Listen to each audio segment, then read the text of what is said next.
How do you move your body in the golf swing? There's some questions I get asked a lot from golf lessons, and they tend to be things like, Callum, how do I start my backswing? How do I initiate the start to my backswing? How do I start my downswing? I don't have a clue. How do we do that?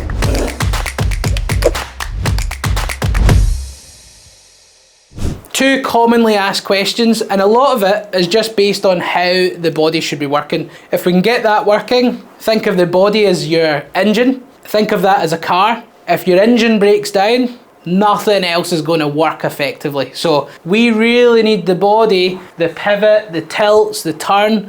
We need that to work really, really well so that we can be consistent, hit the ball far and use the ground effectively, get lots of power because of that, and also get a bit of club face stability because we're using things in an efficient way. So let's cover that first question. How do we start the backswing? Really, really common. There's lots of people, do I start it with my hands?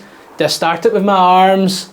Is it the shoulders? Is it the hips? What do we do? So what I quite like people to think about, and if we copy what the pros do, looking at their pressure trace, a lot of the PGA Tour pros starting their backswing by pushing into the ground with their left foot. So I've got a little pool noodle cut in half, or what the pros do when they start their backswing, they actually start their backswing with a push into the left leg, so they actually push into the ground ever so slightly. They may start 50-50 with the weight, but in an effort to take the club away, they push slightly left, especially with irons. They push slightly into the left leg and shift the whole body. So it's not a hands and arms, it's not a wrists rolling or trying to set the wrists or cock the wrists really, really early.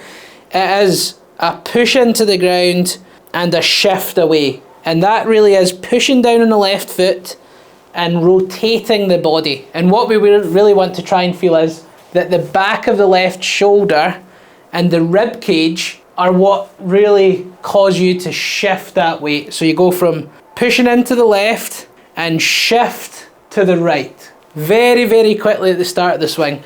So from here, from the down the line, you start 50-50 with the weight. You push left, shift right.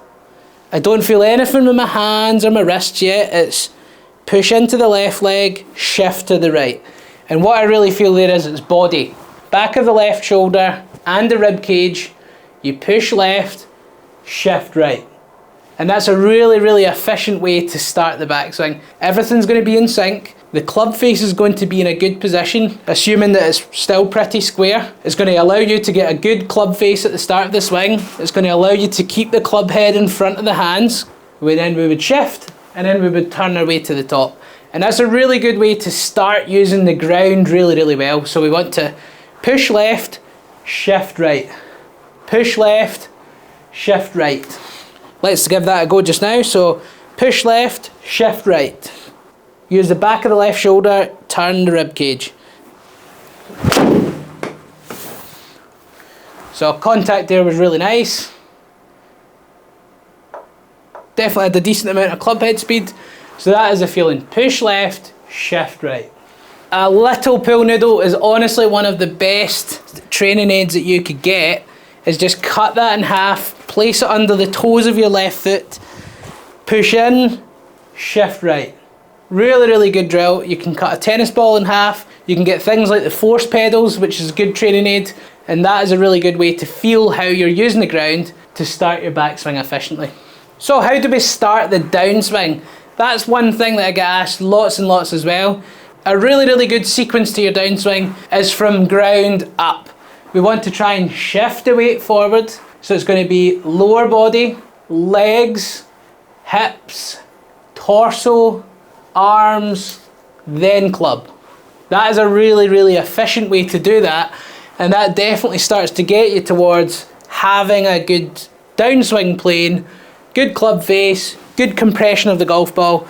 So if we can get a really good downswing sequence, that is going to help your ball striking, club face control, lots and lots of stuff. The best drills that we can do I love a step and hit drill. I think step and hit is really, really good, where essentially you just set up to the ball as normal. You take a step in with your left foot or your lead foot, right, for your left-handed golfers. We swing our way to the top and we step out as we're about to approach that start to the downswing.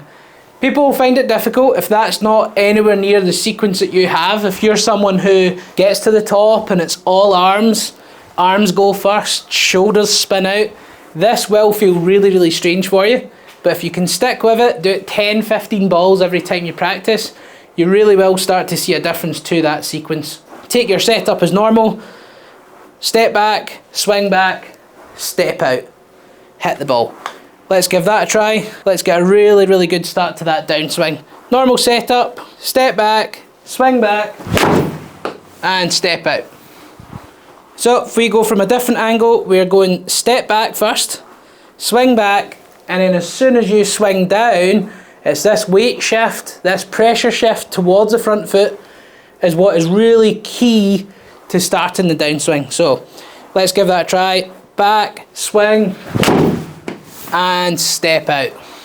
Let's go player cam on this one. So in the backswing, it would be a step back, swing back, and then in the downswing, we step out, we shift that weight forwards onto the lead leg, and at point of impact, you have a lot more weight on the left leg than the right leg. And this is really, really going to help that ball striking. So step out, shift forward, strike the ball better. So there we have it, a couple of swing thoughts. We start the backswing with a push and a shift, and then rotate to the top. And then at the downswing, we start with a shift and then a turn. So that's what we want to try and work on. Two easy drills that we can work on. I would recommend something small under your foot just to get that feedback.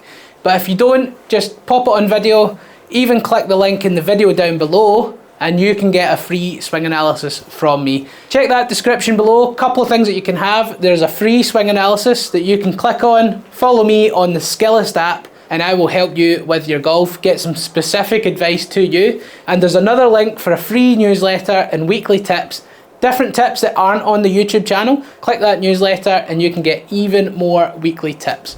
As always, don't forget to like the video. If you found this helpful, subscribe to the channel, click the notification bell to make sure you know of all upcoming videos, and thanks for watching.